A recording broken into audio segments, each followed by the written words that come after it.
नीमच में CM rice के लिए क्रमांक 2 स्कूल तोड़े जाने का विरोध, आक्रोशित छात्रों ने सड़क जाम कर विधायक आवास घेरा। शासकीय बालक उच्चतर माध्यमिक विद्यालय क्रमांक 2 की इमारत को सीएम राइस विद्यालय के निर्माण के लिए तोड़े जाने की सूचना से भड़के छात्र छात्राओं ने रविवार को बड़ा विरोध प्रदर्शन किया।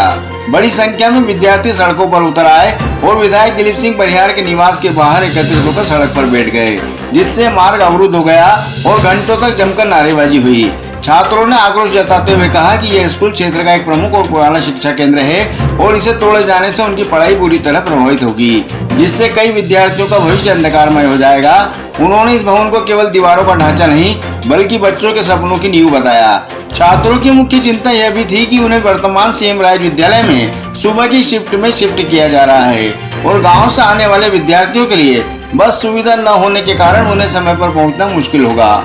स्थिति की गंभीरता को देखते हुए कैंट थाना पुलिस, एसडीएम संजीव साहू, तहसीलदार और जिला शिक्षा अधिकारी एसएम मांगरा सहित कई अधिकारी तुरंत मौके पर पहुंचे और छात्रों को समझा बुझाकर विरोध समाप्त करवाया।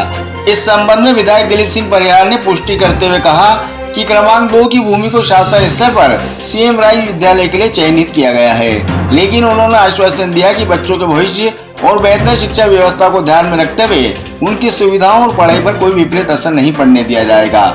जिला शिक्षा अधिकारी मांगरे ने भी छात्रों को बेहतर शिक्षा और सुविधाएं उपलब्ध कराने के उद्देश्य से इस योजना को आवश्यक बताया। सर मामला तो ये है कि हमारे स्कूल को तोड़ के ना ये लोग है ना सीएम राइस की मतलब जमीन वहाँ खड़ी कर रहे हैं। तो इसमें अगर ये विधायक जी का कहना है कि इसमें हमारी सुविधा है, तो इसमें हमारी क्या सुविधा? मिड सेशन में एक तो हमारा जो भी है ये सब हो रहा है, जो भी शिफ्टिंग है ये सब मिड सेशन में कर रहे हैं ये लोग, तो ऊपर से हमारी क्या सुविधा है? जो बच्चे होते हैं 7 से 12 का टाइम है, एक तो सुबह बच्चे जो दूर से आते हैं वो तो कैसे आ पाएंगे वहाँ दशहरा मैदान के वहाँ पे। बस हम इसी मांग को लेकर आए थे यहाँ पे कि सर हमसे नहीं हो पाएगा, हमारी सुविधा के अनुसार हमें बस नंबर 2 को वहीं रहने दो सर, जो भी सीएम है इसकी जमीन आप उसको शिफ्टिंग कर दो जहाँ करना हो। अभी आपने किस प्रकार यहाँ विरोध प्रदर्शन करा था? रोड भी जाम करा था, क्या रहा था? हाँ सर, हमने किया था इस टाइम, जब तक हमारे विधायक महोदय 1.5 घंटे में आए तो हमने यहाँ पे पूरा बैठ के अच्छे से धरना प्रदर्शन किया। फिर उसके बाद विधायक महोदय आए, उन्होंने हमारी बात सुनी, फिर उन्होंने वो फिर बोल रहे हैं कि ना वो सब ये व्यवस्था करवाएंगे ये करवाएंगे, लेकिन अभी हमें सही जवाब नहीं मिला है। तो अगर देखते हैं अगर पूरा वो अगर करने आ गए तो ठीक है, वरना फिर हम वापस से आएंगे हमारी मांगों को लेकर। नहीं, अभी तक उन्होंने पूर्ण आश्वासन तो नहीं दिया है कि अभी हम पूरा कर ही देंगे या फिर नहीं हटाएंगे। उन्होंने बस यूँ बोला है कि बस व्यवस्था करवाई जाएगी जैसे आपकी है, पूरी व्यवस्था होगी, लेकिन उन्होंने पूर्ण आश्वासन ये तो नहीं दिया है कि नहीं हम नहीं जाने देंगे। नंबर 2 में स्कूल बनेगा तो क्या परेशानी होगी आपको? क्या परेशानी होगी? क्या सर हमारे आने जाने की परेशानी होगी और है ना हमारे बच्चे क्या कुछ बच्चे जो होते हैं सुविधा के अनुसार क्रमांक 2 में इसलिए एडमिशन लेते हैं क्योंकि ना उन्हें सुविधाएं मिले, ताकि बसें जो आती है वो 7 से 12 का वहाँ टाइम रख देंगे तो सुबह तो कोई आधी बस आती है और आधी स्कूल की बसें नहीं आती, तो ये कैसे हो पाएगा फिर? अभी आप यहाँ हैं, कौन कौन से स्कूल के मतलब क्लास के छात्र हैं यहाँ पे? ये सारे अभी आधे ही बच्चे आए, 9th to 11th के सारे बच्चे आए यहाँ पे। मैं क्रमांक 2 में 11th C में पढ़ता हूँ। हम बहुत दूर से, मैं चौथखेड़ा गांव से आता हूँ, यहाँ से 8-9 किलोमीटर पड़ता है वो। हम इतनी दूर से सुबह पहले 7 बजे सीएम राइस स्कूल में कैसे चले जाएंगे? वो बोल रहे हैं कि तुम्हारी पढ़ाई प्रभावित ना हो, इसलिए वो सीएम राइस में हमारी पढ़ाई भी करवानी कर रहे हैं। और 7 से 12 तक हमारा स्कूल लग रहा है। हम बहुत से बच्चे दूर गाँव से आते हैं, बसों से आते हैं, वो कैसे चले जाएंगे वहाँ? बसें भी नहीं रहती, चीताखेड़ा तक के बच्चे आते हैं यहाँ। अभी तुम लोग विधायक जी के बंगले के सामने बैठे, विधायक जी आए तुमसे? नहीं मिल रहा है अभी तक। मध्य प्रदेश की सरकार बेटा बेटी के सुविधाओं के लिए गुणवत्ता युक्त शिक्षा मिले, उसके लिए पूरे मध्य प्रदेश में सीएम राइस स्कूल सांदीपनी विद्यालय बनाने का काम कर रही है। आप देख रहे होंगे कि मध्य प्रदेश के अधिकांश स्थानों पर सीएम राइस स्कूल बनकर तैयार हो गए।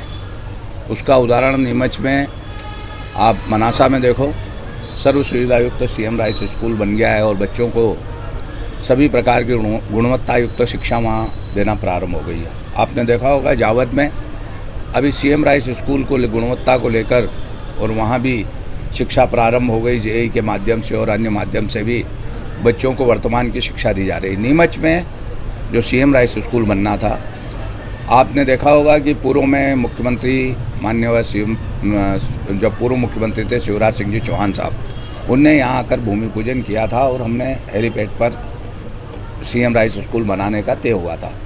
नीमच की सुविधाओं को देखते हुए कि आप देख रहे होंगे कि हवाई सुविधाओं से नीमच जुड़े, उड़ान स्कीम ने नीमच आया, उस वजह से वहाँ का स्कूल निरस्त किया हमने। बीच में ये तय हुआ था कि हम कहीं न कहीं डाक बंगले के सामने या ग्वालटोली के सामने जो मैदान है वहाँ सीएम राइज स्कूल बनाएंगे। पूर्व में कई बार बात चली कि यहाँ नंबर 2 में स्कूल बना दे। हमने अभी सब दृष्टि से जांच की है और हम यहाँ सीएम राइज स्कूल नीमच का बना रहे हैं, जो लगभग 45 करोड़ का होगा, सर्व सुविधा युक्त होगा। बच्चों की जो यहाँ स्कूल लगता है उसके लिए माननीय जिलाधीश महोदय ने, माननीय शिक्षा अधिकारी ने इनकी व्यवस्था की है। पास में जो पक्के कमरे हैं वहाँ उनकी शिक्षा प्राप्त करेंगे और जो खपरेल का जो भवन है वहाँ सीएम राइज स्कूल का काम प्रारंभ होने वाला है। कुछ जो बच्चे हैं जो किसी ने पीछे से उनको बोला है और उनकी मांग यहाँ लेके आए हैं, मैंने बेटा बेटियों की मांग को सुना है। मैं उनकी किसी भी शिक्षा में उनको कहीं भी बाधा नहीं आने दूँगा और इनकी बात मैंने सुनी है और सुनने के बाद मैंने ये भी कहा है कि आप प्रिंसिपल महोदय, आपके अभिभावक, आप स्वयं बैठ जाना। जो भी अगर आपको बीच में तकलीफ आ रही है तो हम उसका निराकरण करेंगे, मगर नीमच की जनता की मांग है कि सीएम राइज स्कूल बनना चाहिए, सर्व सुविधा युक्त मिलना चाहिए और ऐसी जगह बनना चाहिए जिससे कि बच्चों को सारी सुविधाएं प्राप्त हो। विधायक जी, लगातार देखा जा रहा है कि सीएम राइज स्कूल नीमच में विवादों में है और अभी भी जो बना तो स्टूडेंट ही विरोध करे, जिनके लिए बनाया जा रहा है, बिल्डिंग तोड़ी जा रही है। ये वो बिल्डिंग वो बच्चे नहीं है, कुछ कम बच्चे आए हैं जिनको कहीं ना कहीं अब मैं ये बात नहीं कह सकता हूँ कि किसी ने भेजा है या, मगर हम देख रहे हैं इन बच्चों का कोई दोष नहीं है। बच्चों की हम बात सुनेंगे, इनके पढ़ाई में हम कहीं भी तकलीफ नहीं आने देंगे। बच्चों को जो भी सुविधाएं चाहिए वो हम सुविधा देंगे। ये बेटा बेटी भी हमारे बेटा बेटी है। ऐसी है जहाँ पर खाली पड़ी नीमच की एक भी जमीन बंदर बाट नहीं होने देंगे। जो लोग करेंगे उनको भी उसका खामियाजा भुगतना पड़ेगा। नीमच आप देख रहा होगा बदला सा नज़र आ रहा है। डॉक्टर मोहन यादव जी के नेतृत्व में अभी शिक्षा के क्षेत्र में जो जहां बेटियां पढ़ती हैं नीमच ज़िले की, वहां हमने सर्व सुविधा युक्त स्टेडियम बनाने की घोषणा की है। पैसा आ गया है, वहां भी बनाने वाले हैं। हम शिक्षा को लेकर कहीं कोई समझौता नहीं होगा। बच्चों के साथ में अच्छी शिक्षा देंगे उनको। आप देख रहे होंगे चाहे मध्याह्न भोजन हो, साइकिल वितरण हो, ड्रेस वितरण हो, अच्छे नंबर से पास होने वाले बेटा बेटी स्कूटी हो या लैपटॉप हो, ये सारी सुविधाएं मध्य प्रदेश की सरकार, भारतीय जनता पार्टी की सरकार कर रही है। इन बच्चों की मांग है उसको भी हम गंभीरता से लेंगे और अगर इनकी शिक्षा के क्षेत्र में कहीं भी बाधा नहीं आने देंगे। हम स्वयं भी, मैं खुद भी MA B.Ed किया है मैंने, इसलिए मैंने भी शिक्षा को मैं महत्व को समझता हूं। मगर सीएम राइज स्कूल नीमच की धरती पर शीघ्र बनकर तैयार होगा और इन बेटा बेटियों को उपलब्ध होगा। कहाँ पे बनेगा? नंबर 2 में बने, सिंधिया हॉस्टल के सामने। जहाँ जमीन खाली है वहाँ हम सीएम राइज स्कूल नंबर 2 में बनाएंगे और अगर ज़मीन की ज़रूरत पड़ेगी तो सिंधिया हॉस्टल हम एक्वायर करेंगे।